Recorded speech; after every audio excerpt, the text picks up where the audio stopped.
My name is Sheldon, and at 32 years old, I've always been the different one in my family of high achievers.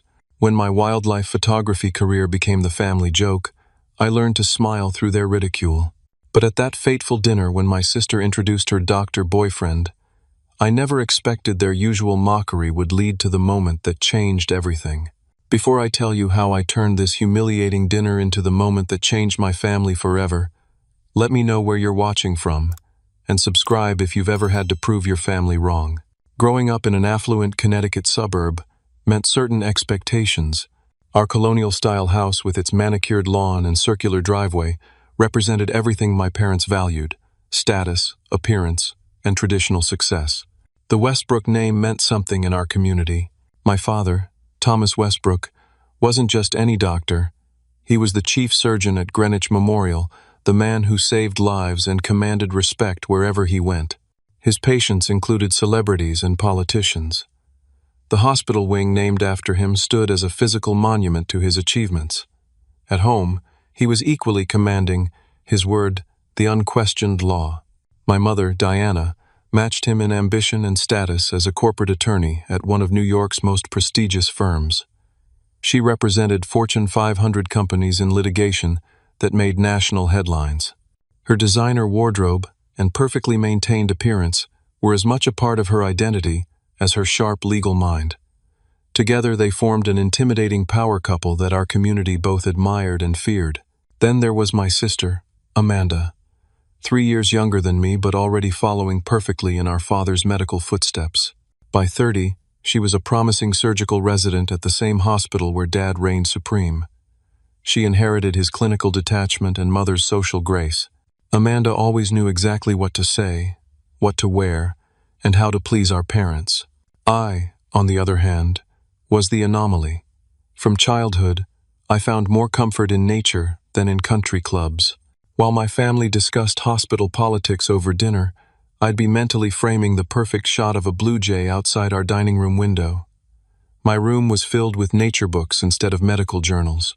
My first camera, a beat-up Nikon I bought with lawn mowing money when I was 13, became my most prized possession. Photography is a hobby, Sheldon, not a career, my father declared countless times.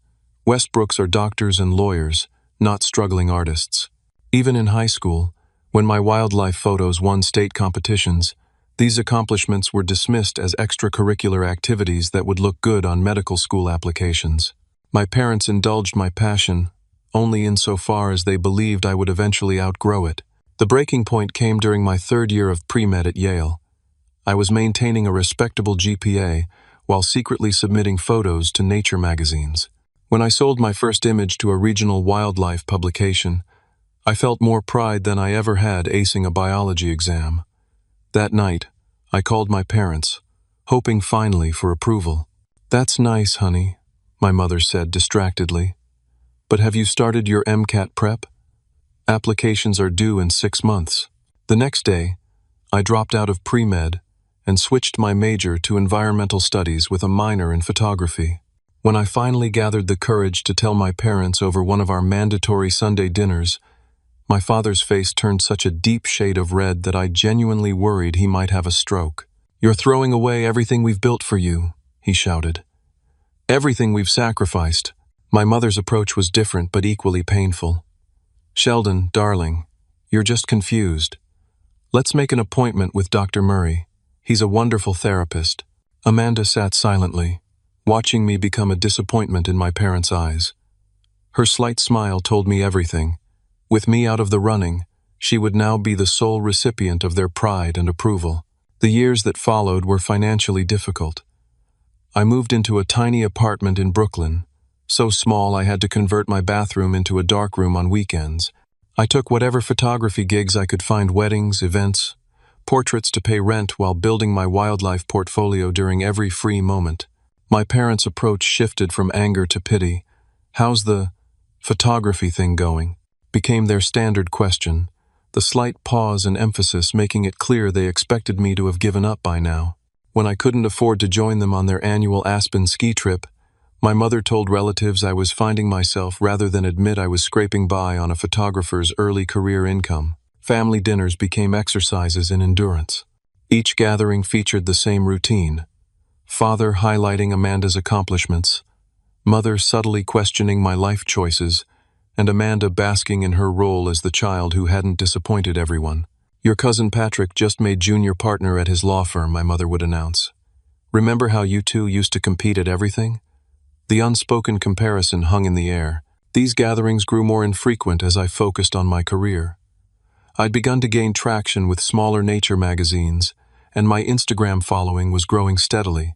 Last year, I spent 3 months in Montana capturing the daily life of a wolf pack, an assignment that paid modestly, but built my reputation among wildlife photographers. Not that my family noticed.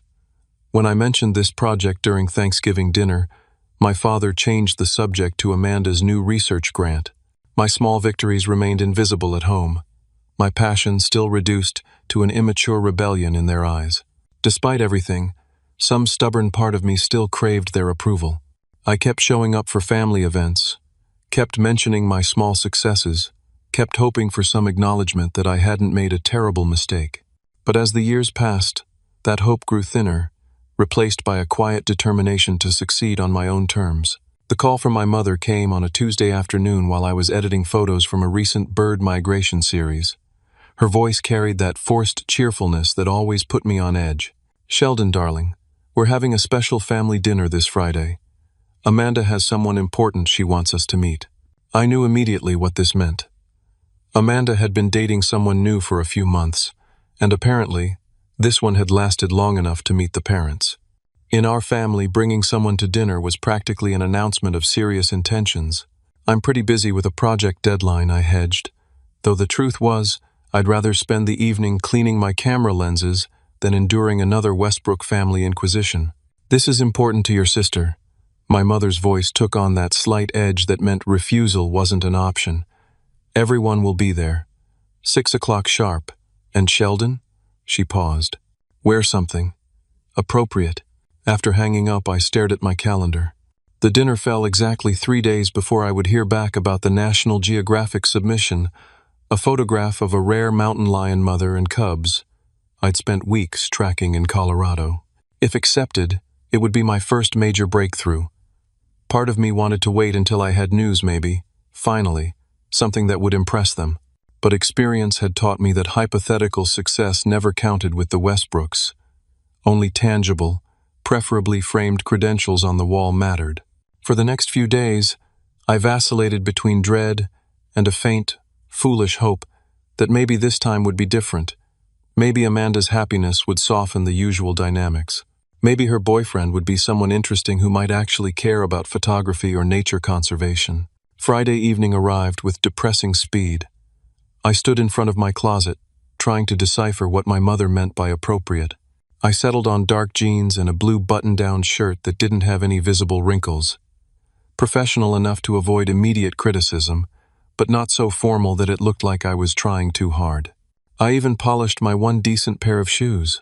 The drive from Brooklyn to Greenwich always felt like a journey back in time. With each mile, I could feel myself reverting from independent adult to disappointing son. I rehearsed neutral topics of conversation and prepared standard responses to the inevitable questions about my career situation. "Just get through dinner," I told myself. Smile, deflect, escape. The memory of last Thanksgiving flashed through my mind, my father's pointed questions about my retirement plan, non-existent, and health insurance barely adequate. My mother's suggestion that her friend's law firm was always looking for bright young people for their administrative team. Amanda's smug smile as she described her new luxury apartment. As I pulled into the familiar driveway, the imposing colonial house loomed before me, windows glowing with warm light that somehow never seemed to reach me. The contrast between this house and my cramped apartment always struck me anew. Here, space was abundant, furniture was heirloom quality, and every object had been selected for its ability to impress visitors. Maria, the housekeeper who had been with my family since I was a child, opened the door. Unlike my parents, her smile was genuine. "Mr. Sheldon," she said warmly, "so good to see you. You're looking too thin. They haven't started yet, you can still sneak a cookie from the kitchen." It was our old routine from when I would come home from school, hungry and looking for comfort. Her small kindness nearly undid me. "Thanks, Maria," I said, hanging up my jacket. "How are things here?" "Same as always," she replied with a knowing look. "Your sister's young man seems nice, very polite." That was Maria code for appropriate Westbrook material. I nodded, already feeling the weight of expectations settling on my shoulders. Outside the dining room, I paused to gather myself. Through the doorway, I could hear the murmur of conversation, my father's authoritative tone dominating, punctuated by feminine laughter that must belong to my mother and Amanda. A deeper, unfamiliar voice occasionally joined in the boyfriend, presumably. I straightened my shirt, ran a hand through my hair, and took a deep breath. For a brief moment, I considered turning around and leaving before anyone saw me. But some stubborn part of me, pride perhaps, or just plain stubbornness, propelled me forward. "You're Sheldon Westbrook," I reminded myself. "Your work matters, even if they don't see it yet." With that thought steadying me, I stepped into the dining room and into the familiar performance of being the family disappointment. "There he is." My mother's voice carried across the room, pitched slightly too high. "We were beginning to think you'd gotten lost." The familiar dining room, with its dark cherry table and ancestral portraits, felt like a stage set for the evening's performance. Crystal glasses caught the light from the chandelier, and the good china only used for special occasions was arranged with precision. "Traffic," I muttered, though I'd actually been sitting in the car for 10 minutes, delaying the inevitable. My father barely looked up from his conversation, acknowledging me with just the slightest nod. Amanda, however, was on her feet, pulling forward a tall, broad-shouldered man with perfect teeth and a confident stance. "Sheldon, this is Jackson," she said, her voice tinged with unmistakable pride. "Jackson, my brother Sheldon." Jackson extended his hand with the confident grip of someone who had never doubted his place in the world. His watch, which I couldn't help but notice, was a Rolex worth more than all my camera equipment combined, gleamed as we shook hands. "Great to finally meet you," he said, with what seemed like genuine interest. "Amanda's told me about her photographer brother." I wondered exactly what she'd told him. Probably that I was the family charity case, the cautionary tale of potential squandered. "All good things, I hope," I replied with the practiced smile I reserved for these occasions. "Of course," Amanda said quickly, though her eyes suggested otherwise. "Jackson's just finished his residency in neurosurgery at Mass General. He's joining Daddy's department next month." Of course he was. I should have predicted this. Amanda would naturally find someone who would further cement her place in our father's world, someone who would fit seamlessly into the Westbrook vision of success. "Impressive," I said, because it was expected. "Drinks before dinner?" my mother interjected, already moving toward the bar cart. "Jackson, another scotch?" "Sheldon, we have that beer you like." By that beer I like, she meant the only beer brand she considered acceptable in her house. I accepted the bottle without correcting her. The seating arrangement came as no surprise. My father at the head of the table, my mother at the opposite end, Amanda and Jackson along one side in the positions of honor, and me, across from them, where my father would have to turn his head to acknowledge my existence. The first course arrived, some elaborate seafood appetizer that Maria had undoubtedly spent hours preparing under my mother's exacting instructions.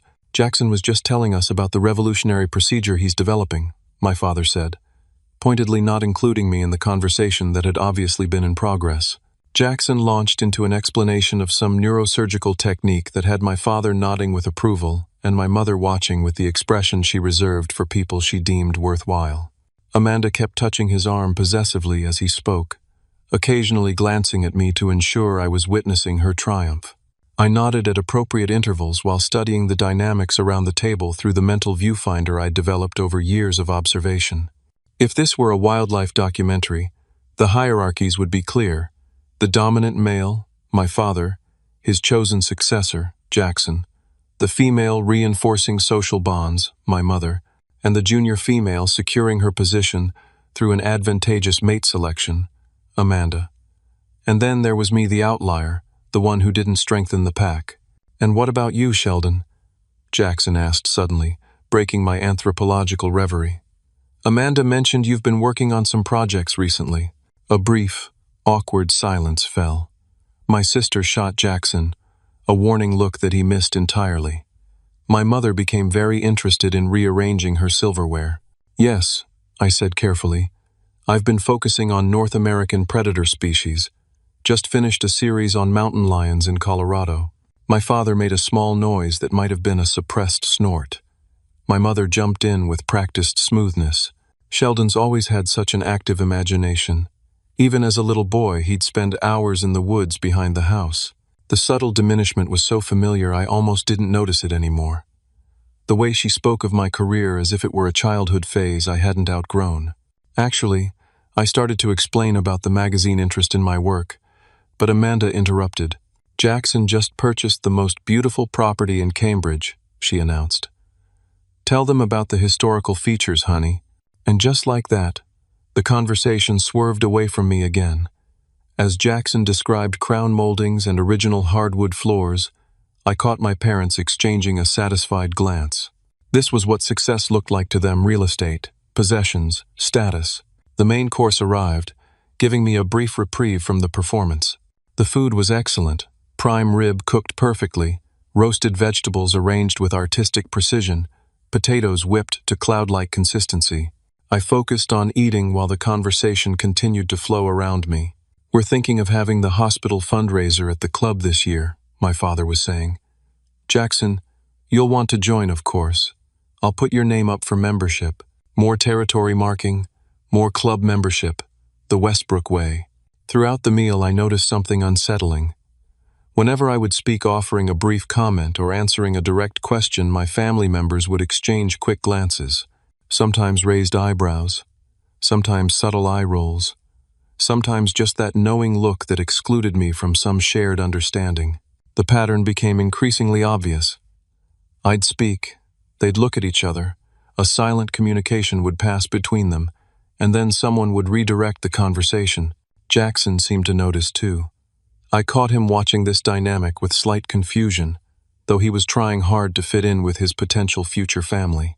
As dessert was being served, my mother's famous crème brûlée, which she pretended to have made herself, though Maria had undoubtedly done all the work, Jackson turned to me again. Perhaps he felt sorry for me, or maybe he was just being polite. Either way, it set the stage for what came next.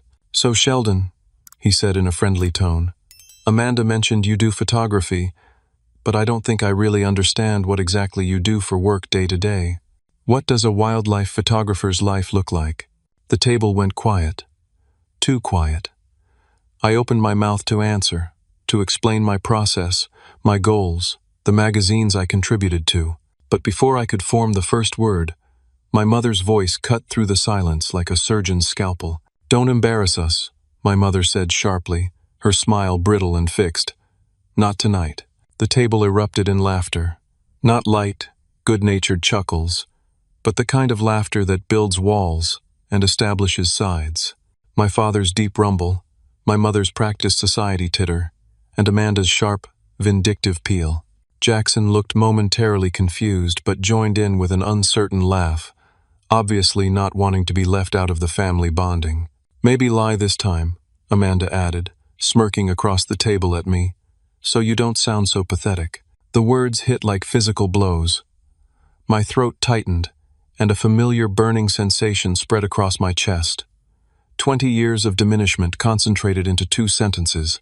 "I don't understand," Jackson said, glancing between Amanda and me. My father leaned forward, placing his hand on Jackson's shoulder with conspiratorial male bonding. "Sheldon likes to believe he's a professional photographer," he explained, his voice dripping with condescension, chasing animals through forests and such, a hobby he never outgrew. "Unlike a real career," my mother added pointedly, "like medicine or law." I sat frozen, the half-eaten dessert forgotten before me.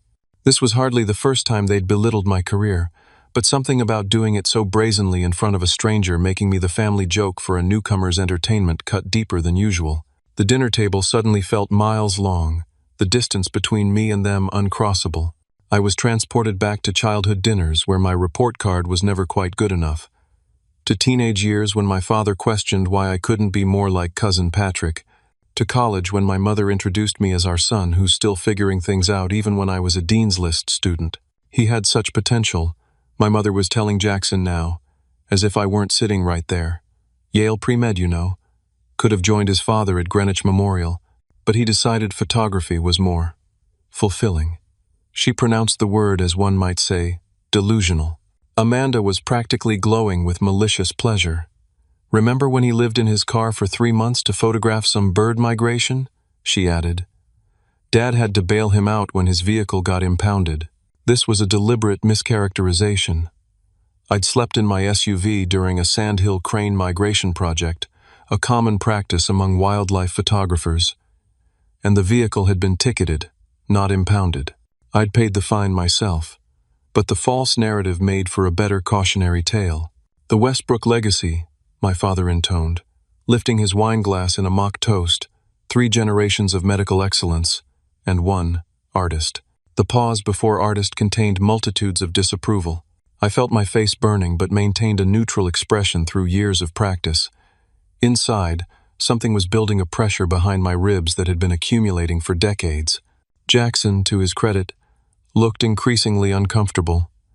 I actually think wildlife photography sounds fascinating, he offered, an obvious attempt to ease the tension.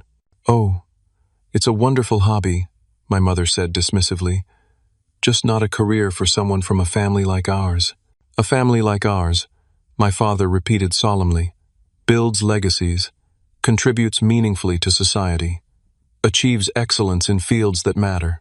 The unspoken conclusion hung in the air. Unlike what you do. Amanda, perhaps sensing Jackson's discomfort, placed her hand on his arm. Sheldon's just different, she explained, as if diagnosing a harmless but unfortunate condition. We've learned to accept it. The condescending tone, the patronizing head tilt, it was all so familiar. This performance of tolerant superiority.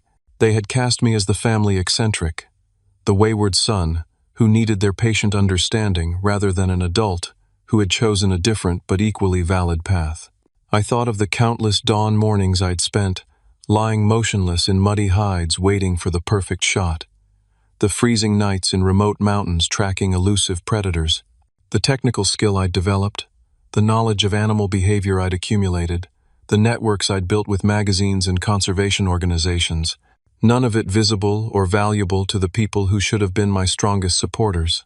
As the mockery continued, my mind drifted to the email I'd received that morning, the one I hadn't mentioned yet, the one from National Geographic's photography editor. I'd been checking my phone obsessively for 3 days waiting for their response, and it had finally arrived days earlier than expected. I looked around the table at my family, still entertaining themselves at my expense. My mother's perfectly arranged hair and surgical precision with emotional cuts. My father's authoritative posture, so accustomed to deference that my independence felt like personal betrayal. Amanda, who had chosen compliance over authenticity, reinforcing the family mythology to secure her position. And for the first time, I felt something beyond hurt and disappointment. I felt pity. Pity for people so trapped in their narrow definition of success that they couldn't recognize it in any other form. In that moment, watching them laugh, I made a decision. I would no longer seek their approval or validation. I would no longer measure my worth through their distorted lens. I smiled. It wasn't the appeasing smile I usually wore at these dinners, the one that signaled I would absorb their jabs without protest. This was different. This was the smile of someone who suddenly sees with perfect clarity. My change in demeanor must have been noticeable, because the laughter gradually died down. My mother looked at me with slight confusion. My father's brow furrowed. "Something funny, Sheldon?" Amanda asked, annoyed that I wasn't playing my assigned role of shamefaced disappointment. "Actually," I said calmly, reaching for my phone, "I do have something I'd like to share." My phone felt heavy in my hand as I pulled up the email I'd received that morning, the one I'd read at least 20 times since it arrived, the one that had made me pull my car over because my hands were shaking too hard to drive safely. "I wasn't going to mention this," I said, my voice steadier than I expected, since it's not a medical breakthrough or a legal victory. But since we're discussing my career choices, something in my tone silenced the table. Perhaps it was the unusual confidence, so different from my typical defensive posture at these gatherings. "This morning, I received an email from James Winterton," I said, watching for any reaction to the name. Nothing. Of course, they wouldn't know who the senior photography editor at National Geographic was. He informed me that my photograph of a mountain lion mother and cubs has been selected for next month's cover. I turned my phone around, showing them the mock-up of the magazine cover featuring my photograph, a powerful female mountain lion standing protectively over her 3 cubs at sunrise, mountains silhouetted in the background. The golden light catching the mother's eyes made her appear almost mythical, while creating a halo effect around the family unit. My name, printed clearly at the bottom, photograph by Sheldon Westbrook. The silence that followed was unlike any I'd experienced in this house. My mother's face went slack, the social mask dropping to reveal genuine surprise. My father froze with his wine glass halfway to his lips. Amanda's mouth opened slightly, no clever retort forthcoming. Jackson was the first to respond. "That's National Geographic," he said, leaning forward to look more closely at my phone. "That's incredible. Congratulations." His genuine enthusiasm highlighted the stunned silence from my family. I could almost see their mental recalibration happening in real time.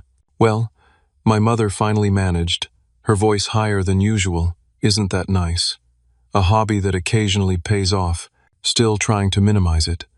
Still unable to acknowledge what this actually meant." "It's not just the cover," I continued, scrolling to the next part of the email. "They've offered me a contract for a 6-month assignment, documenting endangered predator species across 3 continents.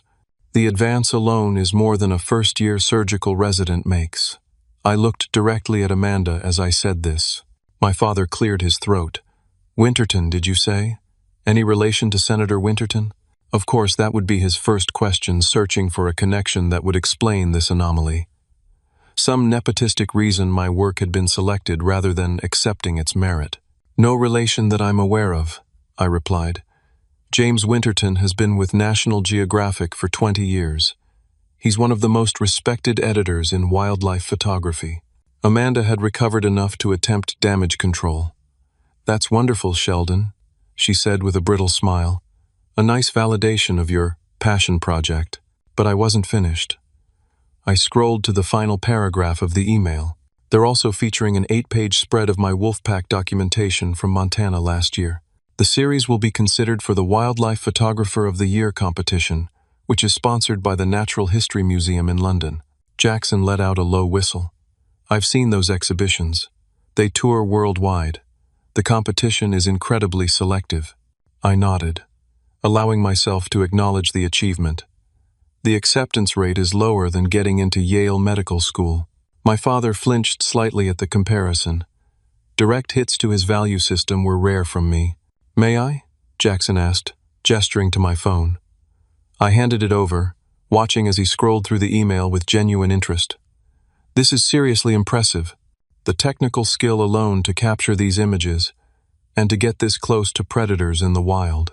It's not without risk," I acknowledged, "or without significant technical knowledge and physical demands." My mother's expression had shifted from shock to something more calculated. I could almost see her mentally rephrasing the story she would tell her friends, no longer the tragic tale of her wayward son, but perhaps now the exciting narrative of her creative, adventurous boy making a name for himself. "Well," she said, smoothing her napkin, "we always knew you had a good eye. Remember those little drawings you used to do?" The attempt to infantilize my achievement, to connect it to childhood doodles rather than years of professional development, was so transparent I almost laughed. "This isn't about having a good eye, Mother," I said firmly. "This is about building a career through persistence and skill, despite having absolutely no support from my family." The bluntness of this statement caused another round of uncomfortable silence. We didn't speak this way in the Westbrook household. We spoke in implications and subtle digs, not direct confrontations. "Now, Sheldon," my father started, his authoritative doctor voice emerging, "that's hardly fair. We've supported you in many ways." "Have you?" I asked, surprising even myself with the challenge. "Can any of you name a single photography exhibition of mine you've attended? A single publication where my work has appeared before tonight. Can you even describe what my specialty is within wildlife photography? The silence was answer enough. Jackson, still examining my phone, looked up with growing admiration. These wolf images are extraordinary. The composition, the lighting, and getting this close to a wild pack? How did you even do that?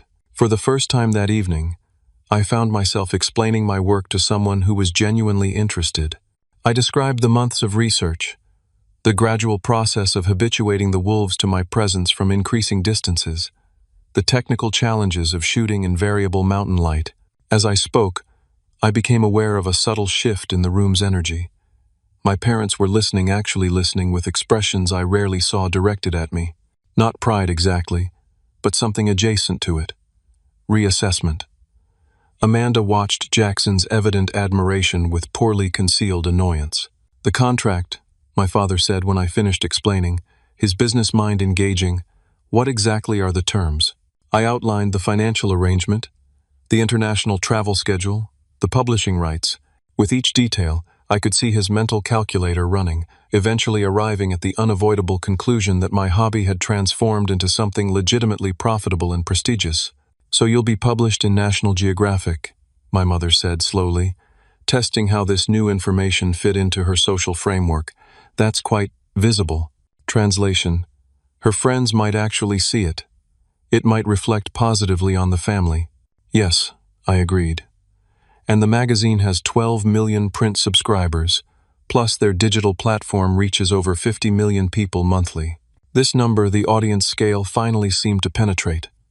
My father sat back in his chair, reassessing me with new eyes.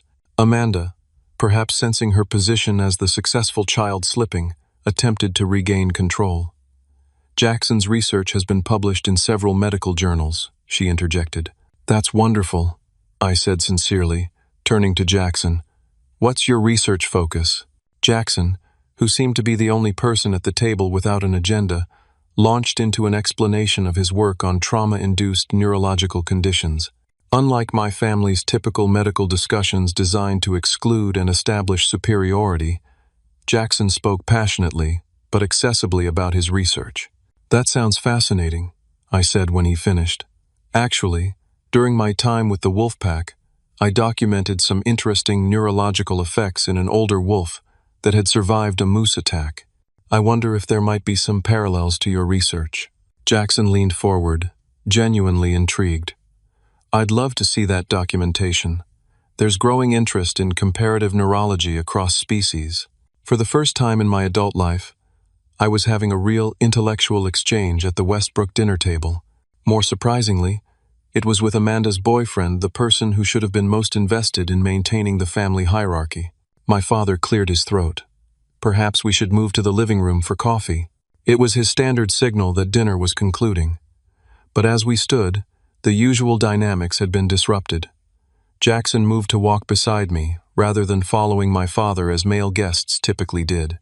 Amanda quickly inserted herself between us, taking his arm possessively. As we moved toward the living room, I felt lighter than I had in years.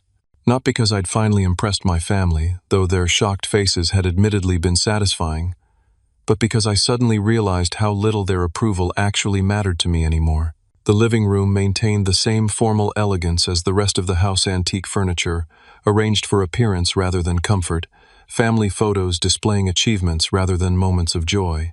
My mother busied herself directing Maria about coffee service, while my father selected a brandy from the drinks cabinet. I took a seat in the armchair furthest from the center, my usual position at the periphery of family gatherings. But something had changed. The energy in the room had shifted, with uncertain glances replacing the usual confident dismissal. So, my father said, handing snifters of brandy to Jackson and himself, pointedly not offering me one, this photography, opportunity. It's a one-time thing, I assume? And there it was. The attempt to reclassify my achievement as a fluke rather than the culmination of years of dedicated work. Some things never changed. Actually, I said, accepting a coffee from Maria with a grateful smile, it's the result of a portfolio I've been building for nearly a decade. National Geographic doesn't offer contracts to photographers without established credentials. What Sheldon means, my mother interjected smoothly, is that he's been very persistent with his hobby. Something inside me finally snapped, not in a dramatic, table-flipping way, but in the quiet severing of a cord I'd been clinging to for too long, the hope that they would someday genuinely see me. It's not a hobby, Mother, I said quietly but firmly. It's my profession, a profession I've pursued despite years of active discouragement from every person in this family. The directness of my statement created a palpable tension. We didn't speak this way in the Westbrook house. We spoke in implications and cutting asides, not open confrontations. No one discouraged you, my father said dismissively. We simply wanted what was best for you. What was best for me? I repeated, feeling decades of suppressed frustration rising to the surface. Or what would reflect best on you? Now, Sheldon. My mother began in her placating tone. No, I interrupted, surprising everyone, including myself. I've listened to you diminish my choices for years. Tonight, you'll listen to me. I turned to my father first. When I was 16 and won the state youth photography competition, you didn't even attend the ceremony. You said, and I quote, "Taking pretty pictures isn't an achievement worth celebrating." Do you have any idea what that felt like? My father's face flushed, but whether from anger or embarrassment, I couldn't tell. Before he could respond, I continued. When I got my first magazine publication, Mother told her friends I was between jobs, as if I was unemployed, rather than working 80-hour weeks building my portfolio. I shifted my gaze to Amanda. And you. When I spent 3 months tracking that wolf pack living in difficult conditions, developing new technical approaches, gathering data that's being used in conservation efforts, you told everyone I was camping to avoid real responsibilities. Amanda had the grace to look slightly abashed, though she quickly recovered. Well, it did seem rather convenient that you disappeared when Dad needed help moving offices. I was working, I emphasized. Just because my office is sometimes a mountain range doesn't make it any less legitimate than a hospital or courtroom. Jackson, who had been watching this exchange with growing discomfort, attempted mediation. It sounds like there have been some misunderstandings about the nature of wildlife photography as a profession. There's been no misunderstanding, I countered. They understand perfectly well. They just decided long ago that any path that deviated from their narrow definition of success wasn't worthy of respect. My mother's face tightened. We've only ever wanted you to have security and stability, she said defensively, to achieve your potential. My potential, I repeated. Do you even know what my potential is, Mother? Have you ever asked what I want to achieve with my work? What drives me? What challenges I've overcome? Or have you been too busy waiting for me to fail so you could say, I told you so? The question hung in the air. For perhaps the first time, my mother seemed genuinely at a loss for words. My father, uncomfortable with this direct emotional confrontation, attempted to redirect to safer territory. This National Geographic business, what's the long-term prospect? Surely it's not sustainable as you get older. Actually, I said, many of the most respected wildlife photographers continue working well into their 60s and 70s. Franz Lanting is over 65 and still does fieldwork in remote locations. But more importantly, experienced photographers develop multiple revenue streams, image licensing, books, speaking engagements, workshop teaching. I could see my father processing this information, reluctantly adjusting his narrative. The advance for this project alone, I continued, is more than I made all of last year, and the exposure from a National Geographic cover typically increases a photographer's market value significantly. Well, my mother said, clearly trying to reframe the situation in a way that worked for her, we're certainly happy for this recognition. Though I do wish you'd mentioned it earlier in the evening. The implication being that I had deliberately withheld the information to make them look bad. Typical deflection. Would it have made a difference? I asked. Would you have skipped the part where you told me not to embarrass you? Where Amanda suggested I lie about my career to sound less pathetic. Amanda shifted uncomfortably. It was just a joke, Sheldon. You're being overly sensitive. No, I said firmly. I'm finally setting boundaries after years of tolerating disrespect. There's a difference. I stood up, suddenly certain of what I needed to do. I've spent my entire adult life trying to earn your approval, while you've spent that same time finding new ways to withhold it. That ends tonight. My father's expression darkened. Now see here. No, I interrupted. Something I'd rarely dared to do. You see, I don't need your approval anymore. I don't need you to understand or value my work. I've found success on my own terms, and I've found people who appreciate both me and my photography for what they actually are, not what they should be. My mother's hand fluttered to her throat, her standard gesture when losing control of a situation. Sheldon, darling, you're being dramatic. No one has ever said we don't support you. You've said it in 1,000 ways, I replied. Every dismissive comment about my little pictures. Every time you introduced me as still figuring things out when I was actively building a career. Every family dinner where my work wasn't deemed worth discussing while Amanda's rotation schedule was treated like breaking news. I turned to Jackson, who was watching with wide eyes. I apologize that you had to witness this. It wasn't my intention to create this situation, but perhaps it's better that you see the family dynamic clearly before you become part of it. Jackson nodded slowly. I appreciate your honesty, he said carefully. Amanda shot him a look of betrayal. You're taking his side? I'm not taking sides, Jackson replied. But I can see why Sheldon feels undervalued. This unexpected support from the newest member of the inner circle created a palpable shift in the room's atmosphere. My father looked stunned. My mother seemed to be calculating how to regain control of the narrative. Amanda was furiously trying to communicate something to Jackson with her eyes alone. I picked up my jacket from where I draped it over the chair. I'm going to head out now. I have an early flight to Wyoming tomorrow to photograph bald eagles for a conservation project. You're leaving? My mother asked, genuinely surprised. Family dinners typically ended when my parents decided, not before. Yes, I said simply. I've said what I needed to say, and I have work to prepare for. Sheldon, my father began, his tone softening slightly. There's no need to rush off. We can discuss this further. I recognized the approach, the first conciliatory gesture when someone stepped out of the usual family script. It wasn't genuine change, just a tactical retreat to re-establish control. There's nothing more to discuss tonight, I said. I'm not angry, but I am finished pretending that the way you've treated me and my career is acceptable. If you want to have a relationship with me going forward, it will have to be based on mutual respect. I moved toward the door, then paused, turning back. And if you're ever actually interested in understanding what I do, you're welcome to attend my exhibition opening at the Garson Gallery next month. I'll send the details. With that, I walked out, leaving behind a silence more profound than any I'd ever created in that house. As I closed the front door behind me and stepped into the cool evening air, I felt a weight lifting, the weight of expectations I'd never be able to meet, judgments I'd never deserved, and approval I no longer needed. Driving away from my childhood home, I felt neither triumph nor bitterness, only a quiet, growing certainty that I was finally free to be exactly who I was meant to be. The days following that dinner were strangely quiet.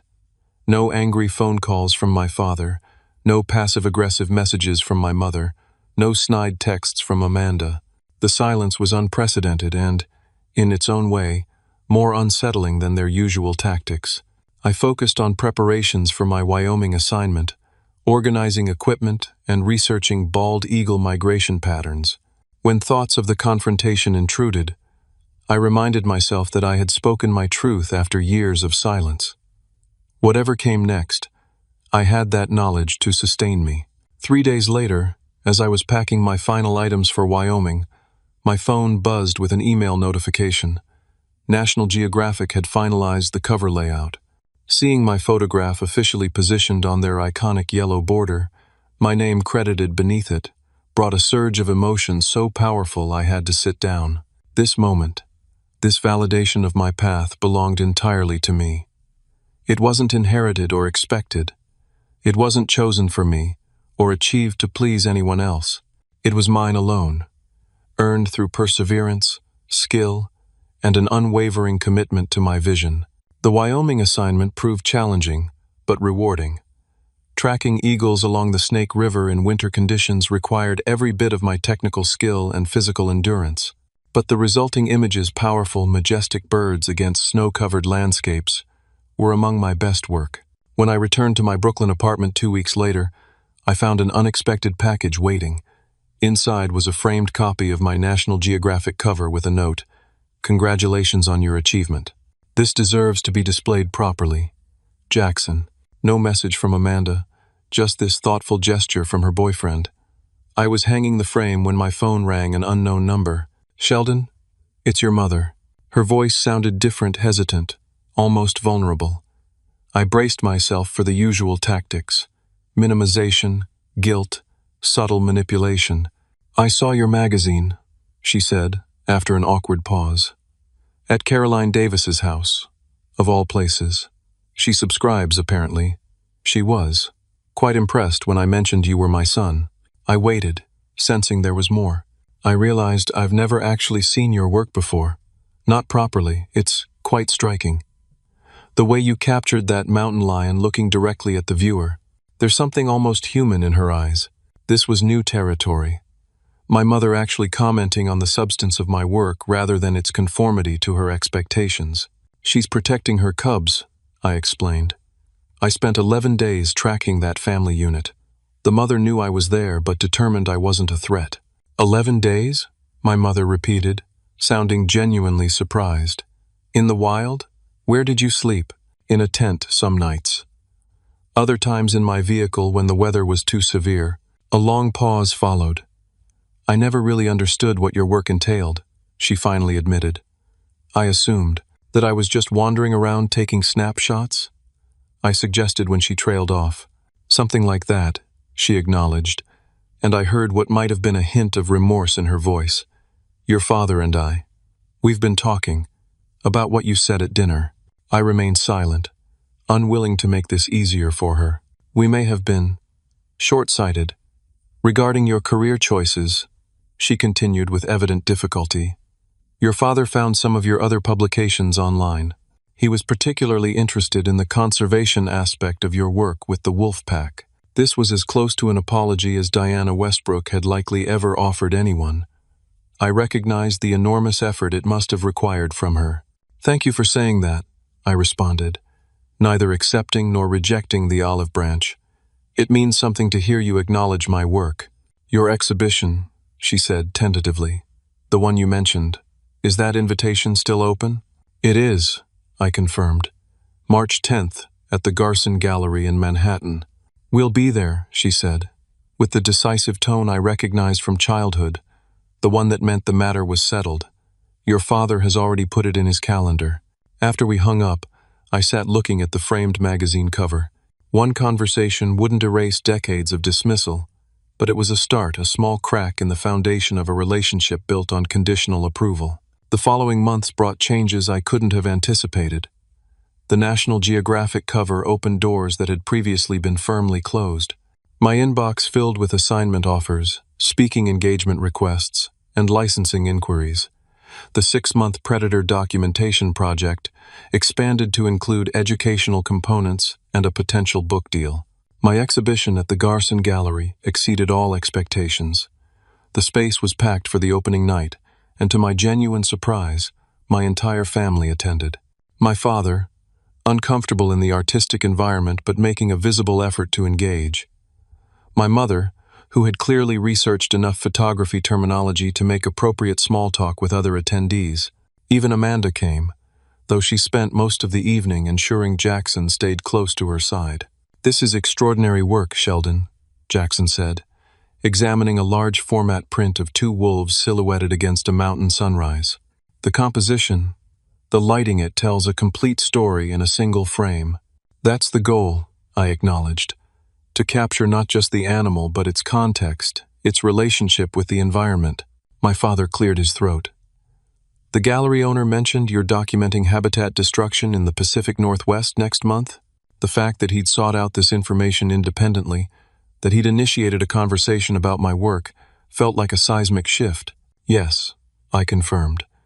"It's part of a larger conservation project focused on salmon spawning grounds and the predator species that depend on them." He nodded thoughtfully.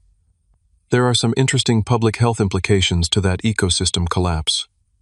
My colleague at the CDC published a paper on related disease vector changes last year. It wasn't effusive praise or a complete understanding of my work, but it was an attempt to find common ground to build a bridge between his world and mine. For Thomas Westbrook, this represented enormous growth. As the months passed, our relationship slowly transformed. The change wasn't dramatic or complete. My parents still occasionally made comments that revealed their fundamental worldview remained intact. But there was effort now, a conscious attempt to see me as I was, rather than as they had wanted me to be. Amanda took longer to adjust. Her identity had been so thoroughly built around being the successful child that my rising professional standing threatened her self-perception. Our interactions remained strained, though the open hostility had faded. Jackson, surprisingly, became something of an ally. His genuine interest in my work created an unexpected connection, and we occasionally met for coffee when I was in town. Through him I gained insight into my sister I'd never had before: her insecurities, her desperate need for validation, her genuine intelligence often overshadowed by our parents' expectations. The greatest change, however, was within myself. The success that followed the National Geographic cover was gratifying, but it wasn't what healed me. What healed me was the realization that I no longer needed my family's approval to feel whole. I had found my own measure of worth in the quality of my work, in the conservation impact of my images, in the authenticity of my chosen path. 1 year after that fateful dinner, I found myself in the Serengeti, photographing a lion pride for a major conservation organization. As the rising sun bathed the savanna in golden light, I watched a lioness guiding her cubs across the open plain, confident, purposeful, untroubled by the opinions of those not essential to her journey. In that moment, I understood the most important lesson of my life. True success isn't measured in degrees or titles or others' approval. It's found in having the courage to follow your authentic path, even when that path leads away from everything familiar and expected. My family may never fully understand or embrace my choices. They may never see my success through anything but their own limited lens. And that's okay, because I no longer need them to validate what I already know to be true: that a life lived authentically, in pursuit of genuine passion, is the only measure of success that truly matters. Have you ever had to stand your ground against family expectations to follow your own path? I'd love to hear your stories in the comments. Don't forget to like and subscribe if this resonated with you, and share with someone who might need encouragement to follow their authentic path. Thank you for listening to my story, and remember, sometimes the greatest act of courage is simply being true to yourself.